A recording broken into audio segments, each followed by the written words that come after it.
Prepare ചെയ്യാൻ പോകുന്നത്. ചപ്പാത്തിയുടെ കൂടെയൊക്കെ കഴിക്കാൻ പറ്റിയ ഒരു നല്ലൊരു റെസിപ്പിയാണ്. നമുക്കിത് എങ്ങനെ പ്രിപ്പയർ ചെയ്യണമെന്ന് നോക്കാം. റോസ്റ്റ് പ്രിപ്പയർ ചെയ്യാൻ വേണ്ടിയിട്ട് ഞാനിപ്പോൾ ആദ്യം ഒരു 4 മുട്ട ബോയിൽ ചെയ്യാൻ വെച്ചിട്ടുണ്ട്. കുറച്ച് ഉപ്പ് ഇട്ടിട്ട്. ഇതിന് വേണ്ട ഇൻഗ്രീഡിയൻസ് എന്ന് പറയുന്നത്, ഞാൻ ഇവിടെ 4 മുട്ട പുഴുങ്ങിയെടുത്തിട്ടുണ്ട്. ഇപ്പം ഇതിൻ്റെ തോട് കളയാൻ വേണ്ട 4 മുട്ട ഞാൻ പുഴുങ്ങിയെടുത്തിട്ട് ഇതിലേക്ക് സവാളയാണ് അധികം ഇടുന്നത്. 3 മീഡിയം സൈസ് സവാള ഇങ്ങനെ സ്ലൈസ് ചെയ്തെടുത്തിട്ടുണ്ട്. ഒരു ചെറിയ തക്കാളി, 2 പച്ചമുളക് നടു കീറിയതാണ്, പിന്നെ ഒരു 3-4 അല്ലി വെളുത്തുള്ളി അരിഞ്ഞത്, കരിവേപ്പില, 1 സ്പൂൺ മുളക് പൊടി, 1 സ്പൂൺ മല്ലിപ്പൊടി, 1/2 സ്പൂൺ ഗരം മസാല പൗഡർ, പിന്നെ 1/4 സ്പൂൺ മഞ്ഞൾപ്പൊടി. ഇനി നമുക്ക് ഇതെങ്ങനെ പ്രിപ്പയർ ചെയ്യണമെന്ന് നോക്കാം. പിന്നെ ഉപ്പും, ഞാൻ ഇവിടെ യൂസ് ചെയ്യുന്ന സൺഫ്ലവർ ഓയിലാണ് ഇവിടെ യൂസ് ചെയ്യുന്നത്. നമുക്കിത് എങ്ങനെ പ്രിപ്പയർ ചെയ്യണമെന്ന് നോക്കാം. നമുക്ക് റോസ്റ്റ് പ്രിപ്പയർ ചെയ്യാൻ വേണ്ടിയിട്ട് പാൻ എടുത്തിട്ടുണ്ട്. അതിലേക്ക് ഒരു 3 ടേബിൾ സ്പൂൺ എണ്ണ ഒഴിച്ച് കൊടുക്കാം. ഞാൻ ഇവിടെ എടുത്തുള്ളത് സൺഫ്ലവർ ഓയിലാണ്. നമുക്ക് ഏതാ കുക്കിംഗ് ഓയിൽ ഉള്ളതെങ്കിൽ അതെടുക്കാം. കോക്കനട്ട് ഓയിൽ, വെളിച്ചെണ്ണ വേണമെങ്കിൽ വെളിച്ചെണ്ണ യൂസ് ചെയ്യാം. ഞാൻ ഇതിലേക്ക് അരിഞ്ഞു വെച്ചിരിക്കുന്ന സവാള ചേർത്ത് കൊടുക്കാം.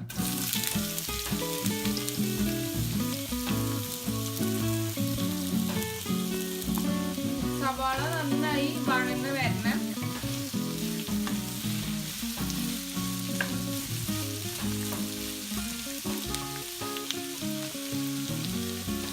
ഇതിലേക്ക് തന്നെ അരിഞ്ഞു വെച്ചിരിക്കുന്ന വെളുത്തുള്ളി,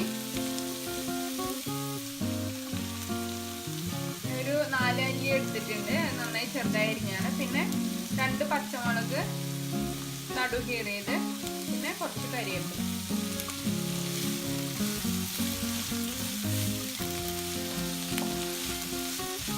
സവാള വഴന്നു വരാൻ സമയമെടുക്കും, അതുവരെ നമുക്ക് വെയിറ്റ് ചെയ്യാം. ഇതിൽ തന്നെ നമുക്ക് ഉപ്പ് ചേർത്ത് കൊടുക്കാം.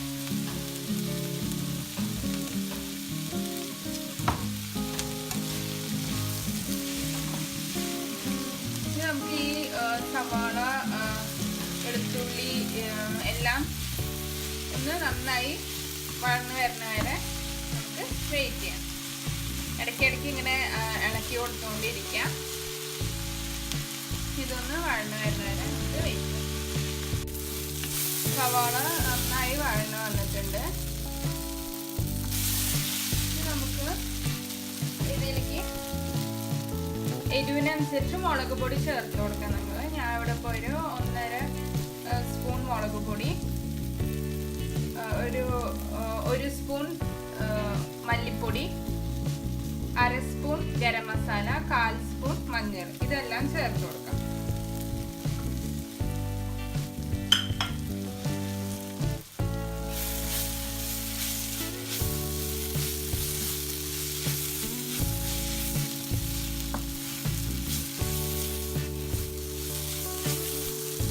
നന്നായി മിക്സ് ചെയ്ത് കൊടുക്കാം.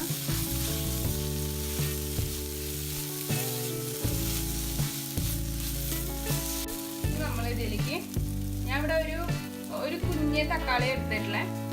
വലിയ തക്കാളി ഒരു പകുതി എടുത്താൽ മതി. തക്കാളിയുടെ ഫ്ലേവർ അധികം ഈ ഒരു മസാലയിൽ വേണ്ട.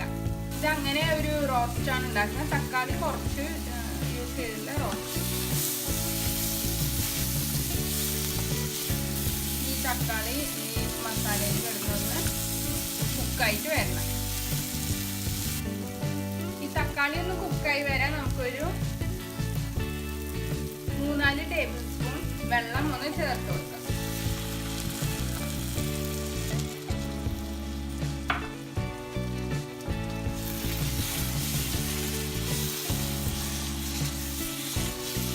ഇതൊരു 5 മിനിറ്റ് ഇങ്ങനെ ക്ലോസ് ആയിട്ട് ഇതൊന്ന് കുക്കായി വരട്ടെ. ഞാൻ നിങ്ങൾക്ക് മുട്ട നമ്മൾ പുഴുങ്ങിയെടുത്തല്ലോ, പുഴുങ്ങിയെടുത്ത മുട്ട അത് ഇങ്ങനെ മുറിക്കാം. കത്തി യൂസ് ചെയ്യണമെങ്കിൽ കത്തി യൂസ് ചെയ്യാം. ഞാൻ നിങ്ങൾക്ക് നൂല് വെച്ചിട്ട് ഈ എഗ്ഗ് എങ്ങനെ മുറിക്കാൻ നോക്കാം. അപ്പം ഇങ്ങനെ അത് പൊടിയില്ല, കറക്റ്റ് ഇങ്ങനെ ഷേപ്പിൽ അത് കട്ടായി വരും. നമുക്ക് എങ്ങനെയാ ചെയ്യുന്നത് നോക്കാം. കണ്ടോ, നൂലൊരു സെന്റർ വെച്ച് പിടിക്കാം. ജസ്റ്റ് അതൊന്ന് വലിക്കും.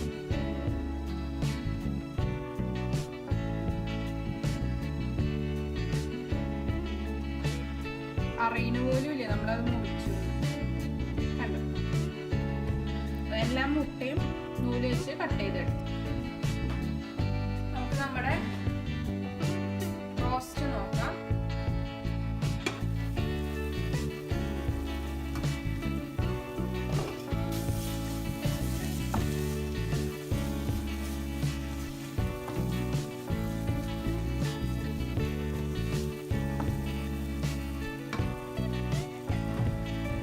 ഇതിലേക്ക് ഒരു 1/4 സ്പൂൺ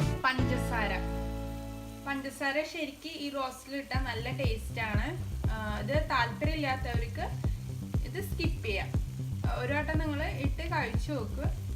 നമ്മൾ കുറച്ച് ഒരു 1/4 സ്പൂൺ ഷുഗർ ആഡ് ചെയ്യാം. അധികം ആഡ് ചെയ്യരുത്, ഒരു ഇത്തിരി. എന്നിട്ട് എല്ലാം കൂടി മിക്സ് ചെയ്യാം. ഇത് നമുക്ക് മുട്ടയിൽ ചേർത്ത് കൊടുക്കാം. മുട്ട ഇങ്ങനെ കട്ട് ചെയ്യാണ്ട് ജസ്റ്റ് മുട്ടയുടെ മുകളിൽ ഇങ്ങനെ ജസ്റ്റ് 2-3 കട്ട് കൊടുത്തിട്ട് നമുക്ക് ഇടാം. അല്ലെങ്കിൽ ഇങ്ങനെ കട്ട് ചെയ്ത് ഇടാം, അത് നിങ്ങളുടെ ഇഷ്ടമാണ്. അങ്ങനെ ഒരു സൈഡാക്കിയിട്ട് മുട്ട ഇട്ട് കൊടുക്കാണ്.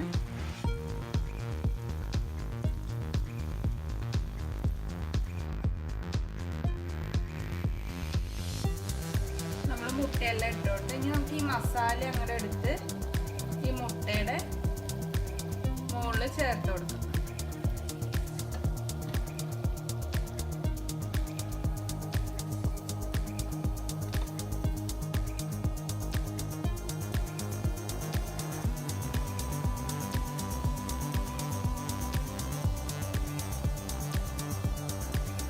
നമ്മുടെ എഗ് റോസ്റ്റ് റെഡി ആയിട്ടുണ്ട്.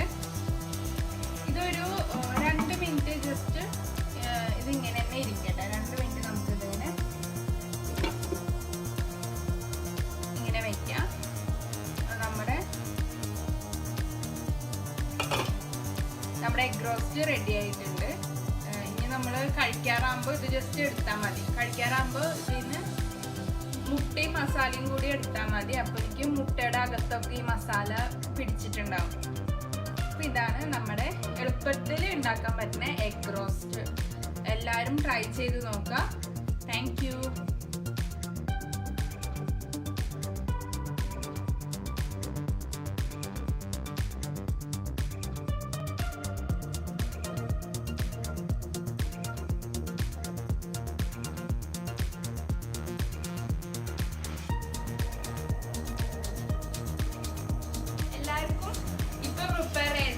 എഗ് റോസ്റ്റ് ഇഷ്ടമായെന്ന് വിചാരിക്കുന്നു.